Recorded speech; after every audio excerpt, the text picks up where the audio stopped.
بسم الله الرحمن الرحیم. الحمد لله رب العالمین و صلی الله علی سیدنا محمد و آله الطاهرین. سلام و درود خدا و فرشته ها و همه ذرات عالم به وجود نازنینی که همین الان بعد از 1400 سال اسم قشنگ و نازنین و مبارکش بیشترین فراوانی اسم رو در دنیا داره و هر وقت سر زبونا میاد گل خوش رنگ و بوی صلوات روی لبا شکوفا میشه. اللهم صل علی محمد و آل محمد و عجل فرجهم. سلام مسلمانان معزز و محترم، هم نفسهای خیلی خیلی مهربان و دوست داشتنی و نازنین یاد خدا. الهی که خوب باشین. الحمدلله چند برنامه‌ای که برنامه‌مون هم یاد خدا درش جریان داره، هم یاد حبیب خدا و رسول خدا حضرت سید الانبیا محمد مصطفی صلوات الله علیه و آله، با استناد به کتاب شریف سنن النبی اثر ماندگار از علامه طباطبایی رضوان الله علیه داریم ویژگی ها و مختصات اخلاقی و رفتاری عزیزی رو که دارای خلق عظیم هست به تعبیر قرآن کریم مرور میکنیم. کارشناسمون هم مجدد الاسلام المسلمین اکبریان عزیز هستند. آقا سلام، خیر مقدم، خوشحالم در خدمتتون. سلام و رحمت الله. اعوذ بالله من الشیطان الرجیم. بسم الله الرحمن الرحیم. لا حول ولا قوة الا بالله العلی العظیم. عرض سلام خدمت شما و همه بینندگان محترم و معزز. انشالله که یاد خدا تو زندگی هامون جاری و ساری باشه. الهی انشالله مقرب درگاه الهی باشیم و به نور نبی مکرم حضرت محمد صلی الله علیه و آله و سلم انشالله خدا به هممون توفیق عمل به دستورات دین رو عنایت بکنه انشاءالله. به دعای شما. به نظرم هر چی ما در افکار و گفتار و رفتار شبیه‌تر و نزدیکتر به رسول خدا باشیم، بیشتر یاد خدا در زندگی اون جریان پیدا خواهد کرد به تعبیر خود قرآن و روایات. موافقید یه خلاصه از برنامه قبل ببینیم؟ بله، در خدمتیم. بله، همونطور که ملاحظه فرمودید در واقع با تورق کتاب شریف سنن النبی داریم ویژگی های پیامبر مهربانی صلوات الله علیه و آله رو با هم دیگه مرور میکنیم و فضای برنامه رو متبرک میکنیم به ذکر و نام و یاد حضرت رحمتا للعالمین حضرت محمد صلوات الله علیه و آله. آقای اکبریان عزیز در خدمتم از هر جو سلام می‌کنم. خواهش میکنم. تو این کتاب شریف سنن النبی بخشی هست در معاشرت با فرزندان. روایتی رو علامه آوردن رحمت الله علیه. اونجا میفرماد که این پیغمبر با بچه هایی که خدا به عنوان امانت به ما میده پیغمبر چجوری برخورد میکردن. یه بخش از معاشرت ما طبق اون مباحثی که اول عرض کردیم برمیگرده به خانواده. این حسن معاشرت با خانواده، پدر، مادر، همسر، فرزند. حالا یه بخشش رو امروز در مورد فرزند میخوام خدمتون بگم. قسمت 404 این کتاب شریف میفرماد کان النبی صلی الله علیه و آله و سلم اذا اصبح مسح علی ولده. این پیغمبر، این شخصیت بی‌نظیر، همیشه کارش این بود. کان النبی یعنی همیشه این کار رو انجام میده. سیره پیغمبر این بود که هر روز صبح دست محبت به سر فرزندانشون میکشیدن. ارتباط دلی و قلبی پدر مادر با بچه ها، این که فرزند خودش رو از پدر و مادر جدا نبینه، این هنر پدر و مادره که بچه رو یه جوری تربیت بکنه، یه جوری این ارتباط رو حفظ بکنه که پیغمبر هر روز صبح دست نوازش و دست محبت به سر بچه هاشون میکشیدن. یعنی اینکه این شکاف نگذاریم ایجاد بشه بین پدر مادر و بچه ها. الان خیلی سوال میشه، خیلی مطرح میشه، دغدغه خیلی از پدر مادر هاست که ما متاسفانه یه قدری رابطمون با بچه هامون بینمون شکراب شده، اختلاف هست، توقع بالاست، یه مقداری مثلا بعضی موقع فهم بینابینی وجود نداره، فهم متقابل نیست. این یه مؤلفه هایی داره که میشه برداشت کرد از این رفتار پیغمبر که انشالله یه قدرش رو امروز بگیم. به این نکته میخوام اشاره بکنم که یکی از نشانه های ارتباط صحیح بین پدر و مادر و فرزندان یک کلمه به نام رفاقت. بله. رفاقت عموماً بیرون از خونه اتفاق میفته، مطرح میشه و عنوان میشه. رفاقت اگر تو خونه اتفاق بیفته اثرش چندین برابره. ما اگر تو خونه با بچه هامون با خانوادهمون رفیق بشیم، این کلمه رفاقت بار معنایی داره. خیلی چیزای دیگه در ادامهش میاد. پدری که با بچهش رفیقه، مادری که با فرزندش دوست و رفیق هست، این ثمرش خیلی زیاده تو زندگیش. یکی از ثمره های رفاقت محبت دیگه. دو تا رفیق با هم دوستن، همدیگر دوست دارن، رفیق واقعی. پدر و مادر با بچه اگر رفیق باشن، فرزند با پدر و مادر رفاقت داشته باشه، این محبت اتفاق میفته. محبت که تو خانواده باید عمیقاً وجود داشته باشه و هر چقدر پدر مادر هنر داشته باشن محبت رو تو خونه جریان بدن. ببینید ما مثلا داریم، میفرماید که پیغمبر روز جمعه رو که سید الایام و عید محسوب میشه، پیغمبر اختصاص میدادن به یک کارهایی که محبت رو زیاد میکرد. شما میخوای هدیه بگیری، روز جمعه بگیر. یک روز رو در هفته قرار بده محبت بین خانواده، اعضای خانواده بیشتر بشه، جاری بشه. بله. فرزندا با پدر و مادر و متقابل این اتفاق بیفته. اگر محبت به اندازه کافی باشه، میگم اندازه کافی داره ها، بله. زیاده رویش هم درست نیست. این روایت رو من خدمتتون بخونم. فرمود شر الآباء، بدترین پدر مادرها کیان؟ من دعاه البر الی الافراط، یعنی محبت زیاد از حد به بچه هاشون میکنن. این بدترین پدر مادرها. عجب. خیلی عجیبه. میگم همه چیز باید به اندازه کافی باشه، حتی محبت. یه بار دیگه میشه متن روایت رو؟ فرمود شر الآباء من دعاه البر الی الافراط. بدترین پدرها مادرها کسایی هستند که خوبی رو از حدش بگذرونن. بیش از اندازه محبت کردن. شما به یک گلم به اندازه باید آب بدی، بیش از اندازه اون رو خراب میکنی. محبت افراطی، بیش از اندازه محبت کردن به بچه ها، این آفته. این یه تخصصی میخواد که پدر مادرها به نظرم باید دنبالش برن. همون جوری که ما حالا چون گل و مثال زدین، اگه اشتباه بود تصحیح کنیم، گلای مختلف مثلا نمیدونم پتوس میگیریم، نه سانسفریا میگیریم، نه چی اسمای مختلف که از گلایی که تو آپارتمانی اینا، هر کدومشون یه اندازه خاصی آب میخوان که بیش از اون اندازه یا کمتر بدی گل پژمرده میشه. بله. بچه ها هم به نظرم همین جوری هن. آدما به فراخور اون چیزی که ارثی ژنتیکی اینا بهشون میرسه، میزان نیاز به دریافت محبتشون متفاوته. بله. از یه مقداری بیشتر یا کمتر بشه کار خراب خیلی میشه. عوامل تو این دخیل جنسیت هست. آفرین. دختر پسر فرق میکنه. آره. حالا میگم همونجوری که ما میریم پیگیری میکنیم ببینیم اون گله چقدر آب میخواد بهش آب بدیم، آیا همونقدر وقت میذاریم ببینیم که این عزیز ما، فرزند ما، با یه مشاوری مشورت کنیم چقدر مثلا نیاز. ببینید تربیت فرزند حقاً و انصافاً یه علمه. بله.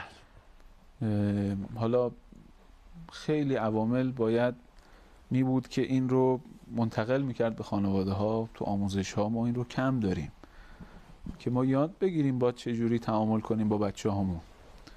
یعنی صرفاً شاید بخش عمده این قضیه برمیگرده به یادگیری ما، یعنی پدر مادرمون چجوری با ما برخورد کردن، ما هنر داشته باشیم یه خورده این رو اصلاحش کنیم، رو بچه هامون اجرا کنیم. بله. این اشتباهه خیلی از موارد. حالا شاید خیلی ها رفتارهاشون صحیح بوده باشه، اما واقعا نیاز به یادگیری داره.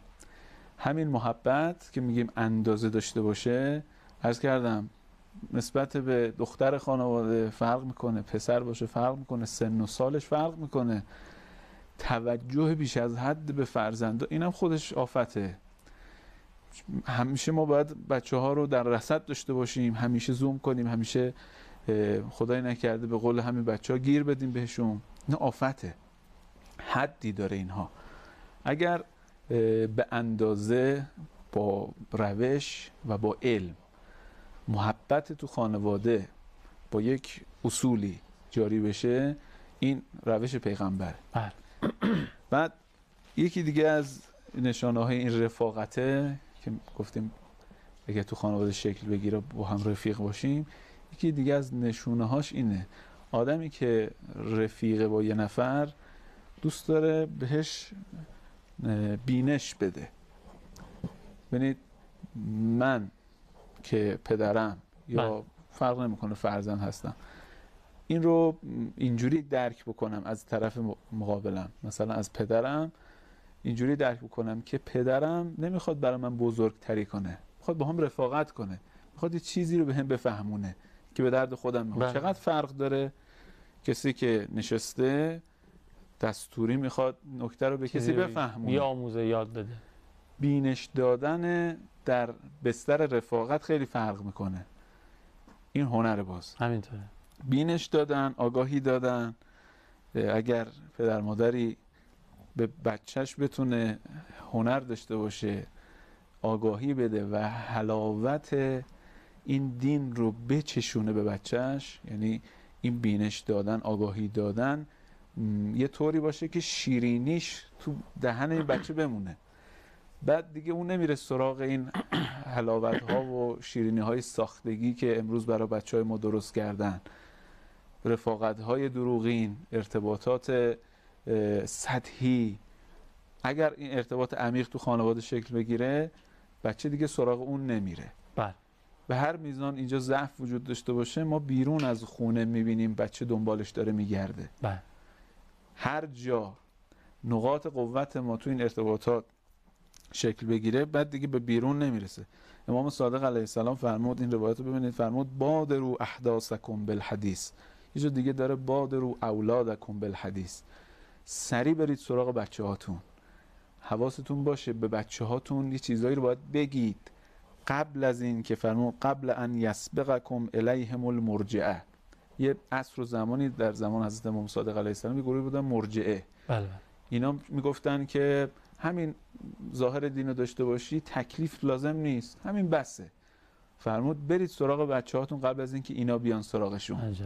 بهشون بگید، بهشون یاد بدید، بینش بدید، معرفت بدید. این دستور دینه، بینش دادن، آگاهی دادن در بستر رفاقت. بله. ضمن اینکه من داشتم به این فکر می‌کردم با اجازه شما، حالا تجربه که خودم احساس می‌کنم درست به نظر میاد، خیلی وقتا رفیق من حتی ممکنه به من یه امر و یه نهی بکنه و من ناراحتم نمیشم، میپذیرم، چون از قبل پایه رفاقت انقدر درست چیده شده، انقدر با همسایه رفیقیم، اصلا ناراحت که نمیشم، هیچ چیز قشنگم میپذیرم حرفشو. پس اگه پدر با فرزند رفاقتش درست تعریف شده باشه، ممکنه حتی یه وقتی امر یه نهی هم بهش بکنه، ولی چون رفیقن بله. نه تنها کدورتی پیش بلکه انجام میده. اینم یه نکته به نظر. خیلی ممنونم. یه فاصله بگیریم، از دوستانمون برگردیم. با حسن سلیقه که از آقای حسین زاده میشناسم، این فاصله به بهترین شکل پر خواهد شد. برمیگردیم و ادامه فرمایشات آقای اکبریان رو میشنویم. بسم الله. قرآن کتاب ایزد و پیغام سرمد است. قرآن نشان دهنده هر نیک و هر بد است.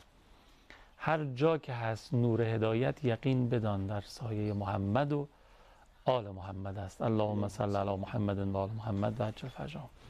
خدا رو 100,000 مرتبه شکر که ما پیامبر داریم، قرآن داریم، اهل بیت داریم و این یادگاری های ارزشمند از نبی مکرم اسلام برای ما هست و راه رو از بیراهه برای ما عیان میکنه و نشان میده. الحمدلله رب العالمین. داشتم به این فکر میگن که همون جوری که خدا در نهایت کرامت و مهربانی و رحمانیت و رحیمیت با بنده هاش برخورد میکنه و این صفاتش پیشی میگیره از صفات حالا اون قهاریت و جباریتشون و اینها، شما هم نسبت به فرزندانتون این گونه باشین همونطور که خدا نسبت به شماست.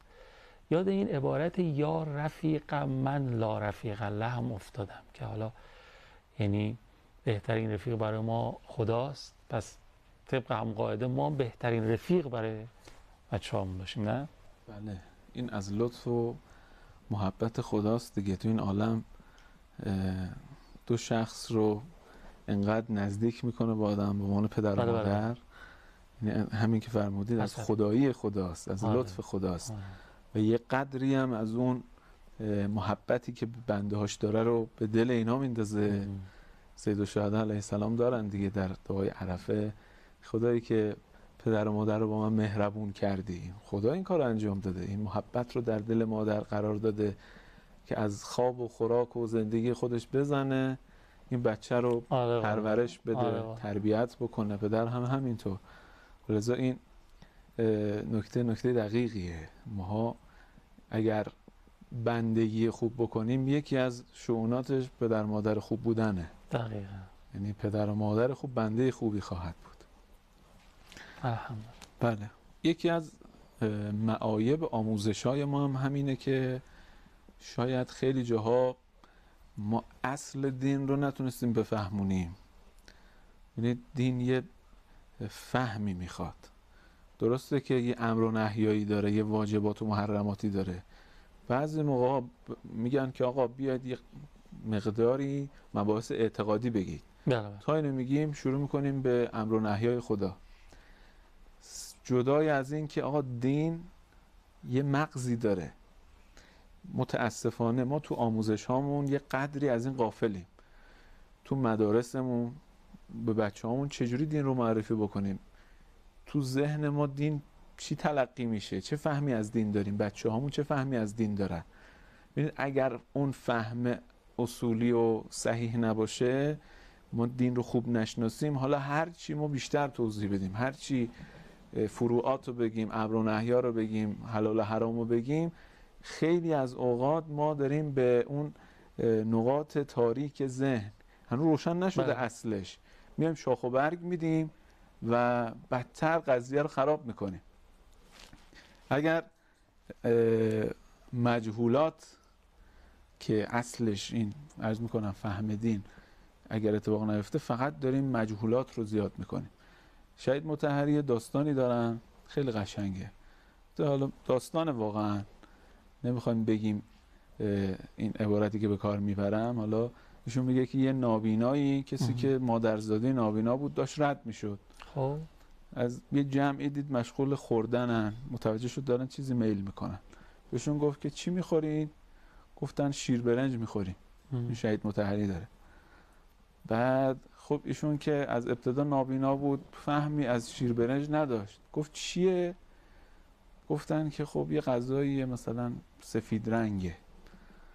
گفت که خب سفید چیه؟ گفتن سفید مثلا قو. گفت قو چیه؟ گفتن خدای ما چی بگیم؟ گفت مثل همین دسته اساج، یه چیز مثل اینه. گفت آها حالا فهمیدم شیر برنج چیه. عجب. دسته اساس. شیر برنج. بعضی موقع ها ما اصل مطلب رو نتونستیم بفهمونیم، هی شاخ و برگ دادیم. نتونستیم دین رو معرفی بکنیم، اومدیم سراغ حواشیش. همش جز دینه، ولی هنر اصلی اینه که کسی دین رو بفهمه. به خدا قسم اگر کسی دین رو فهمید، کسی رفت سراغ قرآن، آیات قرآن رو خون. بعضی موقع ما فاصله داریم، میگیم آقا این دین به درد نمیخوره. سوال کنیم شما یه دور قرآن خوندی؟ بعد نتیجه گرفتی دین به درد نمیخوره؟ روایات اهل بیت رو خوندی؟ نه. این فاصله باعثش این بوده که ما چون نتونستیم اصل دین رو بفهمیم، گفتیم آقا ما کاری نداریم با این. بعد اون وقت حالا هی بیام شاخ و برگ بدیم، میشه مثل همین قضیه، چیزو جای چی دیگه میگیریم. آره. از دین فهممون شیر برنج میشه دسته اساس. آره. پیغمبر فرمود رحم الله اعان ولده. خیلی قشنگ. خدا رحمت کنه اون کسی که بچه‌شو کمک کنه، آخه یاری کنه فرزندشو. چرا؟ علا بره. ببینید یه موقعی بچه داره مسیر درست میره، پدر و مادر با اشتباهش زده میکنه طرف رو. مسجد میره بچه، فرزندش تو مسیر درست میره، یه کار اشتباه میکنه، خود این باعث میشه که راهش عوض بشه. پیغمبر فرمود خدا رحمت کنه اون پدر مادری رو که بچهش رو تو مسیر درست کمک بده، یاریگر فرزندش باشه در انجام خوبی ها. کمکش کنه، میخواد مسیر خوبو بره، یاریش بکنه، مانعش نباشه. مانع بودن هم همیشه معنیش این نیست که بگیم آقا نه نرو، نه، یه رفتارهای غلطی انجام میده که باعث جدا شدن و باعث این ایجاد شکاف میشه. لذا اگر اشتباهات تربیتی ما، این عبارتیه که عذرخواهی میکنم ولی باید به کار ببرم، اشتباهات تربیتی ما خیلی جاها بچه هام رو از دین زده کرده. عجب. چرا؟ ادامهش همین روایته. وقتی پیغمبر اینو فرمود خدا رحمت کنه پدر مادری که بچه‌شو کمک کنه در انجام خوبی ها، سوال کردن یا رسول الله چجوری این کمکه، کیف یعینه علی بره، چجوری پدر مادر کمکش کنه کار خوب انجام بده؟ پیغمبر فرمودن جواب اینه، باید پدر و مادر اون حد اقلای بچه‌شو بپذیره و تشویقش کنه. یه نماز خونده، یه نماز دست و پا شکسته خونده، تازه شروع کرده، ازش تعریف کنه و بپذیره، کار اندک و کوچکش رو قبول کنه، تحسینش کنه، تشویقش کنه، برای ادامه راه مشوقش باشه، هرچند که کارش ناقصه. کار خوب و ناقص و اندک در برابرش پدر مادر باید تشویقگر باشن، باید خیلی اهمیت بهش بدن. بعد فرمود که از کاری هم که انجام میده و سختشه، دشوار براش، خیلی وادارش نکنه به اون کار، مدام تو گوشش نخونه. بعضی موقع ها تکرار یه سری از مسائل ببخشید طرف رو جری میکنه، میگه آقا اصلا انجام نمیدم. کاری که برای فرزند سخته، این دستورات پیغمبر این کتاب نورانی که در مقابل ماست، دستوراش اینجوریه، همش راه رسم زندگیه. میگه میخوای بچه‌ت خوب تربیت کنی، یه قدری نزدیک شو به اصل دین، به اول شخصیت این دین. پیغمبر معظم ایشون میگه که اگر میخوای یاریگر فرزندت باشی در خوبی ها، خیلی اذیتش نکن تو کارهایی که سخته براش، کم کم با تشویق، با ترغیب کارش رو اینجوری تکلیف رو ازش بخواه. اصل تکلیف مسلمه، کسی نمیگه واجبات رو انجام ندن ها. بعضیا برداشت میکنن که خب آقا پس حالا بچه نمیتونه روزه بگیره، نگیره، آقا نگیر، خود احکام ما به ما گفته چیکار کن، گفتید نه، بهش نگو نگیر، بگو دخترم شما 9 سالته، یه خورده برای سخت روزه بگیر، اگر وسطاش دیدی که نمیتونی اون موقع نداره، احکام دیگه. فرمود اگر به جایی رسید دیگه توان نداشت، بچه از سنش کمه، خب اون موقع دیگه تکلیف ازش ساقطه، نمیتونه، دچار ضعف شده. اما اینکه بگی نه حالا نمیخواد تو بگیری، این باز فهم اشتباه از این نکته است. فرمود جاهایی که سختگیری نباید بشه شما سختگیری نکن، اصل تکلیف مسلمه، اما بیهوده چه بسا نتیجه معکوس بده. بله، واقعا پافشاری رو بعضی از مسائل دقیقاً کارو برعکس میکنه. اگر این خانواده ها این نکته پایانین باشه، اصل دعوت غیر لسانی بین ما را بیفته، رواج پیدا بکنه، خیلی بهتر از دعوت لسانیه. انشالله هممون عامل باشیم به دستورات دین. معمولا بچه‌های ما اونی میشن که